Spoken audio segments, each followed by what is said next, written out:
তুমি কি করো না করো তোমার সব কিছু নোটিশ করবো তোমার পাড়া প্রতিবেশী, কারণ পাড়া প্রতিবেশী তোমার যত্নের লেগে আছে। তো তুমি যদি কোন ইয়ারে ভর্তি হইছো, কোন ইয়ারে পাস আউট হইবা, তার কাছে সব কিছু আপডেট থাকে। যখন তুমি শুনছে যে 2022-এ বা 2024-এ তুমি পাস আউট হইবা, যেদিন তুমি পাস আউট হয়েছো এর জুন জুলাই আগস্ট মাসে তোমার জিজ্ঞেস করবো যে তুমি কি করো কোন, কারণ তারা শুনতে চাইতেছে উত্তরটা যে তুমি কিচ্ছু করো না। যখনই তুমি কইবা যে কিচ্ছু করো না, তখনই ফার্স্ট কইব যে বন্ধন উজ্জীবন কোনো কিছু তো একটা করলে পারস।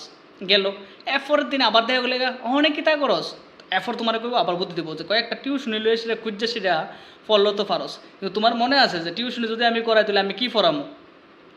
বাবার বয়স ফুলার বয়স লয়ে সেটা একটা অবস্থা যেটা কোনোদিন কাজও আইসে না। 2 নম্বর কথা, 4জন মানুষ কাজে লাগছে, 1 ঘন্টা 30 মিনিট, 1 ঘন্টায় এই কাজটা করতে পারলে তাহলে 10জন মানুষ লাগাই দিই। বা এটি যদি তুমি প্র্যাকটিক্যালি ব্যবহার করো যে কাজ হইতেছে 4জন রে 10জন কেন লাগাম।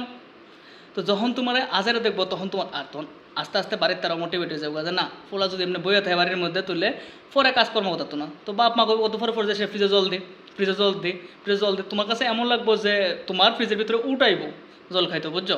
আর একটা কথা যে সেটা খালি গর্ত করাইবো, বাজারও যাওয়াইবো, তোমার এত পরিমাণ কাজ করাবো যে বুঝাইবো তোমার দেশে যে তুমি কোনো কিছু কর, আর কত আজারে থাকবে, আর কত আজারে থাকবে।